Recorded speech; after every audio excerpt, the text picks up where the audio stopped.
Hello friends, आपका स्वागत है हमारे चैनल एवरीडे न्यू में। दोस्तों, आरआरबी एनटीपीसी सिक्स फेज का सीबीटी वन एग्जाम स्टार्ट हो चुका है और आज 1 अप्रैल फर्स्ट शिफ्ट का पेपर समाप्त हो चुका है। तो आइए फ्रेंड्स, आज की फर्स्ट शिफ्ट की फुल पेपर एनालिसिस देखते हैं।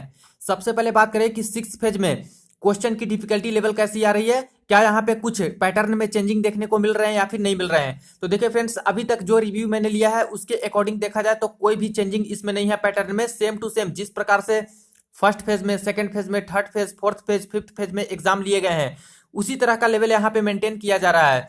अगर यहाँ पे डिफिकल्टी लेवल की बात करें आज की शिफ्ट की, तो मैक्सिमम कैंडिडेट के द्वारा difficulty level easy to moderate ही बताया जा रहे हैं। ओवरऑल इजी टू मॉडरेट बताया जा रहे हैं। आज की जो मैथमेटिक्स आई है, लगभग 4 से 5 क्वेश्चन की डिफिकल्टी लेवल बहुत अच्छी थी। बाकी यहाँ पे करने लायक ही प्रश्न दिए गए। रीजनिंग की बात करें तो रीजनिंग में भी उसी तरह का देखने को मिला है। वही 4 से 5 क्वेश्चन डिफिकल्ट लगे हैं कैंडिडेट्स को, बाकी यहाँ पे करने लायक दिए गए। जनरल अवेयरनेस में करंट अफेयर की बात करें तो करंट अफेयर मुश्किल से 4-5 क्वेश्चन पूछा है। और साइंस में दोस्तों वही 4-5 क्वेश्चन पूछे हैं। स्टैटिक जी के बहुत ज्यादा प्रश्न पूछ रहे हैं और यहाँ पे करंट अफेयर 2021 का भी अभी पूछ रहा है। लगभग 1 से 2 प्रश्न 2021 का भी पूछ ले रहे हैं।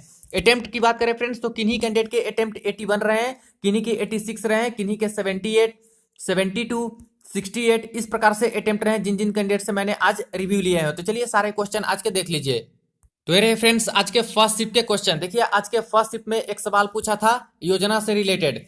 2014 में गंगा को स्वच्छ करने के लिए कौन सी योजना चलाई गई? तो 2014 में जो गंगा को स्वच्छ करने के लिए योजना चलाई गई है उसका नाम है नमामि गंगे परियोजना। तो ये करेक्ट आंसर हो जाएगा। एक देखिए प्रश्न पूछा है फ्रेंड्स, कौन से संशोधन को मिनी संविधान कहा जाता है, यानी कि मिनी कॉन्स्टिट्यूशन कहा जाता है? तो 42वां जो संविधान संशोधन था उसे मिनी कॉन्स्टिट्यूशन कहा जाता है। एक प्रश्न पूछा गया है यहाँ पे मिलान करने वाला, जो हेडक्वार्टर है उसका मिलान कौन सा गलत है, ये आपसे सवाल पूछे गए। तो इंटरपोल का दिया गया था लियोन, जो कि यहाँ पे फ्रांस में है, तो ये तो बिल्कुल सही है। गैट का दिया गया था जिनेवा स्विट्जरलैंड, तो ये भी बिल्कुल सही है। WHO का यहाँ पे दिया गया था जिनेवा, जो कि बिल्कुल सही है। और WTO का यहाँ पे दिया गया था पेरिस, जो कि दोस्तों यहाँ पे गलत हो जाएगा। यूनेस्को का हेडक्वार्टर पेरिस होता है, WTO का जिनेवा ही होता है, तो पेरिस इसका गलत हो जाएगा। और पूछा था कि गलत कौन सा है, तो WTO का पेरिस गलत। एक देखिए प्रश्न पूछा है सहायक नदी ट्रिब्यूटरी रिवर से रिलेटेड, कृष्णा नदी की सहायक नदी कौन सी नहीं है, ये सवाल था। अब यहाँ पे ऑप्शन 3 भेजे गए हैं। एक मूसी रिवर था, घाट प्रभा था, माल प्रभा था। मूसी रिवर है जो कि कृष्णा नदी की सहायक नदी है, घाट प्रभा नदी भी कृष्णा की सहायक नदी है, माल प्रभा भी कृष्णा की सहायक नदी है। तो तीनों सहायक नदी है। अब जो फोर्थ ऑप्शन दिया गया होगा फ्रेंड्स, वो यहाँ पे गलत हो जाएगा, जो कि कैंडिडेट को याद नहीं थे, तो वही फोर्थ ऑप्शन आपको सही कर लेना था। एक देखिए प्रश्न पूछा है तेजस विमान का निर्माण किसने किया है? अब यहाँ पे 4 ऑप्शन थे फ्रेंड्स, इसमें 2 ही ऑप्शन मुझे मिले हैं। एक तो HAL और इसरो, हिंदुस्तान एरोनॉटिक्स लिमिटेड और इंडियन स्पेस रिसर्च ऑर्गेनाइजेशन। तो तेजस जो विमान है इसका निर्माण HAL यानी हिंदुस्तान एरोनॉटिक्स लिमिटेड द्वारा बनाया गया है। एक प्रश्न पूछा गया है सल्तनत काल में सबसे लंबा कार्यकाल किस वंश का था? तो इसका आंसर हो जाएगा तुगलक वंश। तुगलक वंश सल्तनत काल में सबसे लंबा कार्यकाल रहा है तुगलक वंश का। एक देखिए प्रश्न पूछा है फ्रेंड्स गांधी जी से रिलेटेड।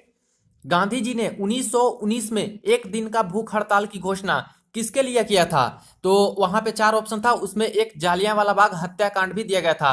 तो 13 अप्रैल 1919 को जो जालियांवाला हत्याकांड हुआ था, उसके लिए फ्रेंड्स यहाँ पे गांधी जी द्वारा एक दिन का भूख हड़ताल की घोषणा की गई थी, तो जालियांवाला बाग हत्याकांड के कारण। एक देखिए प्रश्न पूछा गया है किस बंदरगाह यानी किस पोर्ट का नाम बदलकर दीनदयाल उपाध्याय रखा गया है? तो कांडला जो पोर्ट है, बंदरगाह है, उसका नाम बदल के दीनदयाल उपाध्याय बंदरगाह कर दिया गया है, जो कि गुजरात में है। एक प्रश्न पूछा गया है डांस फॉर्म से रिलेटेड, और कौन सा गलत है ये मिलान आपको करना था। देखिए गरबा का दिया गया था गुजरात, तो ये तो बिल्कुल सही है। बिहू का दिया गया था असम, ये भी बिल्कुल सही है। और एक टपाली दिया गया था उत्तराखंड का, जो कि दोस्तों बिल्कुल गलत है। टपाली जो डांस फॉर्म है वो उत्तराखंड की डांस नहीं है, फोक डांस नहीं है। एक छत्तीसगढ़ का भी दिया गया था कुछ डांस करके, वो सही था फ्रेंड्स, तो टपाली वाला यहाँ पे गलत हो जाएगा।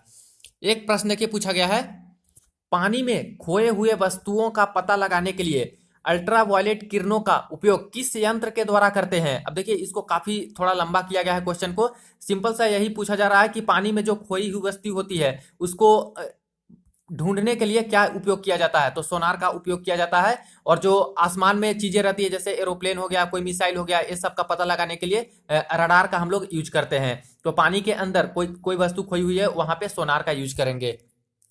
एक देखिए प्रश्न पूछा है, पहली मानव निर्मित फाइबर कौन सी थी, यानी फर्स्ट मैन मेड फाइबर कौन सी है, रेयोन, जूट, सिल्क, नाइलॉन। तो इसका आंसर हो जाता है रेयोन। रेयोन पहला मानव निर्मित फाइबर था। एक देखिए प्रश्न पूछा है इस तरह एनालॉजी का, बैट अगर संबंधित है क्रिकेट से तो स्टिक किससे संबंधित है, तो हॉकी से संबंधित हो जाएगा स्टिक, जो हॉकी स्टिक होता है। एक देखिए प्रश्न पूछा है फ्रेंड्स, अक्षांश व देशांतर रेखा के बीच का कोण कितना डिग्री का झुका होता है। अब जो यहाँ पे लैटिट्यूड होता है और लॉन्गिट्यूड होता है, उन दोनों के बीच का कोण की डिग्री पूछी है कि कितना झुका होता है, ये प्रश्न पूछा गया है, कितनी डिग्री पे इंक्लाइंड होती है। अब यहाँ पे दो ही ऑप्शन भेजे गए फ्रेंड्स, एक तो 66.5 डिग्री और एक 23.5 डिग्री।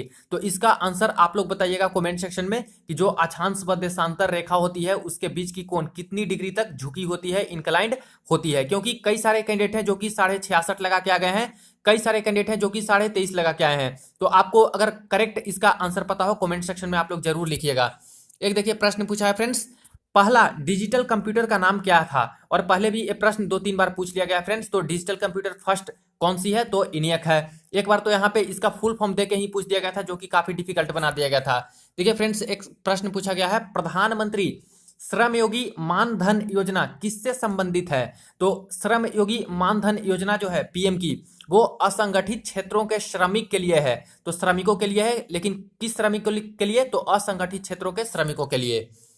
एक देखिए प्रश्न यहाँ पे बुद्ध धर्म से रिलेटेड भी आया है, बुद्ध पिटक विनय पिटक किस धर्म से संबंधित है, तो यहाँ पे बुद्ध धर्म से संबंधित है। एक देखिए प्रश्न आया है, हरियाणा में परमाणु संयंत्र यानी कि जो न्यूक्लियर पावर प्लांट है जिसका नाम गोरखपुर करके है, न्यूक्लियर पावर प्लांट हरियाणा में है, वो कहाँ पे स्थित है, रोहतक में, सोनीपत में, करनाल में, फतेहाबाद में। तो इसका करेक्ट आंसर हो जाएगा फतेहाबाद में। और दोस्तों एक मैच द फॉलोइंग का पहले भी एक सवाल आया था, फोर्थ या फिर फिफ्थ फेज में, वहां पे भी मैंने आपको बताया था कि जो गोरखपुर न्यूक्लियर पावर प्लांट है हरियाणा में, वो फतेहाबाद में है। तो देखिए ये भी रिपीटेड ही क्वेश्चन मान के चल सकते हो।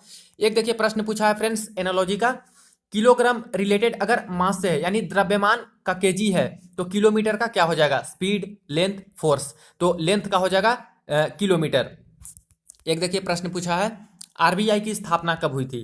तो रिजर्व बैंक की स्थापना की बात करें तो ये भी 2-3 बार रिपीट हो चुका है, 1 अप्रैल 1935 ईस्वी को इसकी स्थापना की गई थी। एक देखिए प्रश्न पूछा है बुक एंड ऑथर से रिलेटेड, और बुक देखिए इकोनॉमिक का बुक है, the general theory of employment, interest and money जो किताब है वो किसके द्वारा लिखी गई है, तो जॉन किन्स द्वारा लिखी गई है a book, the general theory of employment, interest and money. एक देखिए प्रश्न आया है फ्रेंड्स, भारत के फोर्थ यानी कि चौथे राष्ट्रपति प्रेसिडेंट कौन थे।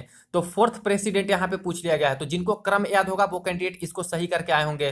तो फोर्थ प्रेसिडेंट की बात करें तो वीवी गिरी हो जाएगा इसका करेक्ट आंसर।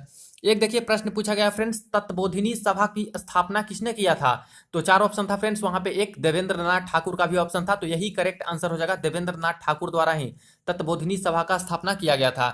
एक देखिए प्रश्न पूछा है 2021 के करंट अफेयर से रिलेटेड, और खास करके दोस्तों कम से कम अभी के शिफ्ट में लगभग एक क्वेश्चन 2021 के देखने को मिल जा रहे हैं। तो जिनका आगे होने वाले शिफ्टों में एग्जाम है जरूर ध्यान दीजिएगा, 2021 का फरवरी या फिर मार्च तक आप लोग जरूर पढ़ के जाइएगा, वहां से एक प्रश्न पूछ ले रहा है। राज्यसभा में विपक्ष के नेता 2021 में कौन बने हैं, तो मल्लिका अर्जुन खड़गे हैं जिन्हें बनाया गया है राज्यसभा के विपक्ष का नेता 2021 में। एक देखिए प्रश्न पूछा है, शुगर या फिर शर्करा के लिए कौन सा जवाबदेह हार्मोन है। तो शुगर या फिर शर्करा के लिए इंसुलिन जो हार्मोन है वो यहाँ पे जवाबदेह है, और हमारी बॉडी में ग्लूकोज की मात्रा को कंट्रोल करती है इंसुलिन, या फिर कहें कि शुगर की मात्रा को कंट्रोल करती है। तो इंसुलिन इसका करेक्ट आंसर होगा।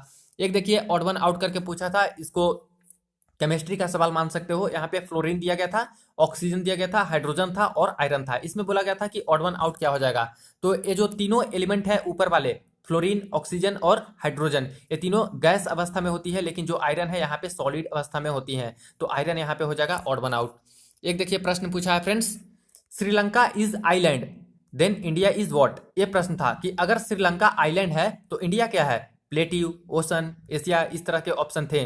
तो इंडिया क्या है, इंडिया एक पेनिनसुलर प्लेट्यू है, यानी कि प्रायद्वीपीय पठार इंडिया को बोलते हैं। तो पेनिनसुलर प्लेट्यू यानी कि प्लेट्यू हो जाएगा, पठार हो जाएगा।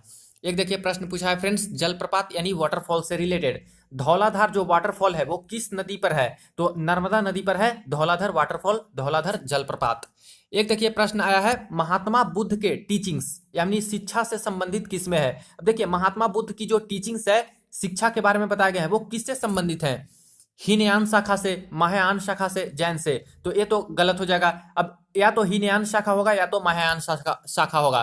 देखिए फ्रेंड्स, बुद्ध का जो यहाँ पे पटिशन था दो भागों में बट गया था बाद में, हीनयान और महायान। लेकिन कुछ कुछ जो टीचिंग्स हैं वो यहाँ पे महायान में भी बताए गए हैं और ज्यादातर जो टीचिंग्स हैं वो हीनयान में ही बताए गए हैं। जैसे कि विनय पिटक की बात करें या फिर त्रिपिटक की बात करें, वो हीनयान में ही बताए गए हैं। इसके बाद अष्टांगिक मार्ग जो बुद्ध का है, उसकी शिक्षा भी यहाँ पे हीनयान में ही दी गई है। तो ज्यादा इसका करेक्ट आंसर देखने में लग रहा है फ्रेंड्स कि हीनयान इसका करेक्ट आंसर हो सकता है। अगर बुद्ध की टीचिंग्स के बारे में बात करें तो हीनयान, लेकिन महायान में भी कुछ शिक्षा के बारे में बताए जाते हैं। तो ये कंफ्यूजिंग सा दोस्तों यहाँ पे है। आप लोग बताइएगा कि इसमें करेक्ट आंसर क्या होगा, बुद्ध के टीचिंग्स या फिर शिक्षा के बारे में हीनयान शाखा में ज्यादातर बताए गए हैं या फिर महायान में, तो आप लोग जरूर बता सकते हो। एक देखिए प्रश्न पूछा है, एनएफपी की स्थापना कब हुई? फ्रेंड्स इसका आंसर मुझे नहीं मिल पाया है। कुछ कैंडिडेट बोल रहे हैं कि यहाँ पे नेशनल फार्मर्स कुछ करके यहाँ पे दिया गया था, उसकी स्थापना पूछी है। और हो सकता है फ्रेंड्स कि यहाँ पे नेशनल फॉरेस्ट के रिगार्डिंग भी कुछ पूछा हो, तो इसका मुझे आंसर नहीं मिल पाया है। तो अगर आप लोग को याद हो इसके ऑप्शन तो जरूर आप लोग बता सकते हो, और इसका फुल फॉर्म जो कि पूछा गया था वो भी आप लोग बता सकते हो। तो एनएफपी की स्थापना पूछी है, इस्टेब्लिशमेंट। एक देखिए प्रश्न आया है, नेशनल टेक्नोलॉजी डे किसके लिए मनाया जाता है? मंगलयान के लिए, ऑपरेशन ब्लू के लिए या फिर पोखरन के लिए? तो नेशनल टेक्नोलॉजी डे है वो पोखरन मिशन के लिए मनाया जाता है, तो पोखरन वाला हो जाएगा करेक्ट आंसर। एक देखिए प्रश्न आया फ्रेंड्स, कौन सा फुल फॉर्म गलत है? कंप्यूटर का सवाल था, 4 यहाँ पे दिए गए थे और उसका फुल फॉर्म दिया गया था। तो यूआरएल का यहाँ पे गलत दिया गया था। यूआरएल का दिया गया था यूनिफॉर्म रिजर्व लोकेटर, जो कि गलत है। यूआरएल का होता है uniform resource locator, resource locator होता है, ना कि रिजर्व लोकेटर। तो ये गलत हो जाएगा। एक देखिए प्रश्न यहाँ पे, मृतजीवी के पोषण से रिलेटेड भी सवाल आए हैं, जो कि कैंडिडेट को पूरी तरह से क्वेश्चन याद नहीं थे। तो ये रहे दोस्तों लगभग 32 क्वेश्चन जो कि आज के फर्स्ट शिफ्ट में पूछे गए हैं। जनरल अवेयरनेस ज्यादातर प्रश्न ऐसे थे जो कि करने लायक थे, ज्यादा डिफिकल्ट क्वेश्चन नहीं थे। Overall easy to moderate paper ही आज का आया है। मैथमेटिक्स का देख लीजिए आप लोग, ट्रिगोनोमेट्री से बात करें तो 2 सवाल आ जाए हैं, मेंसुरेशन से 1 से 2 क्वेश्चन आए, ज्योमेट्री की बात करें तो 1 क्वेश्चन आया है, एसआईसीआई से 3 सवाल आज पूछ लिए गए हैं, प्रॉफिट लॉस से 2 क्वेश्चन आए हैं, नंबर सिस्टम की बात करें तो 2 क्वेश्चन, एलसीएम एचसीएफ का 1 सवाल आया था, सिंप्लीफिकेशन से ज्यादातर क्वेश्चन आज था, बोर्डमास को मिला के 3 से 4 क्वेश्चन, मीन मीडियन मोड का 1 क्वेश्चन भी आज नहीं बताया जा रहा है, टाइम एंड वर्क की बात करें तो 1 क्वेश्चन, स्पीड टाइम डिस्टेंस से लगभग 2 क्वेश्चन, डेटा इंटरप्रिटेशन अभी 1 ही आ रहे हैं, लेकिन उसमें से रिलेटेड 4 क्वेश्चन पूछे गए हैं। पहले तो 4-4 अलग अलग डीआई दिए हुए थे, लेकिन अभी कुछ दिनों से फ्रेंड्स एक डीआई देके 4 क्वेश्चन या फिर 5 क्वेश्चन पूछ ले रहे हैं। देखिए आज प्रोबेबिलिटी से भी प्रश्न पूछे गए हैं दोस्तों, प्रायिकता से भी प्रश्न पूछे गए हैं, और आज 2 क्वेश्चन प्रोबेबिलिटी का पूछ लिया गया। अलजेब्रा की बात करें तो 2 क्वेश्चन अलजेब्रा से भी आए हैं। अब रीजनिंग में देख लीजिए, कथन निष्कर्ष और पूर्व धारणा को मिला के लगभग 2 सवाल पूछे गए, सिलोगिज्म से 2 क्वेश्चन पूछे गए, पजल से यहाँ पे 2 सवाल आए हैं, और सीटिंग अरेंजमेंट का एक सिंपल सा सवाल था। तो लगभग पजल और सीटिंग अरेंजमेंट को मिला के 3 सवाल आज पूछे गए। कोडिंग डिकोडिंग की बात करें तो 3 से 4 सवाल इसका पूछा गया, सीरीज का 2 क्वेश्चन पूछा गया है, एनालॉजी और ऑड वन आउट से आज काफी ज्यादा सवाल थे, जो कि आप लोगों ने जनरल अवेयरनेस का पोर्शन में भी देखा, लगभग 4 से 5 क्वेश्चन पूछे हैं। अल्फाबेटिकल सीरीज और मिसिंग नंबर को मिला के दोस्तों 1 से 2 सवाल पूछे गए हैं। तो ये रही फ्रेंड्स आज की फर्स्ट शिफ्ट की पेपर एनालिसिस। वीडियो को ज्यादा से ज्यादा आप लोग जरूर शेयर कर दीजिएगा, चैनल को सब्सक्राइब कर लीजिएगा रेलवे भर्ती की पल पल की अपडेट के लिए।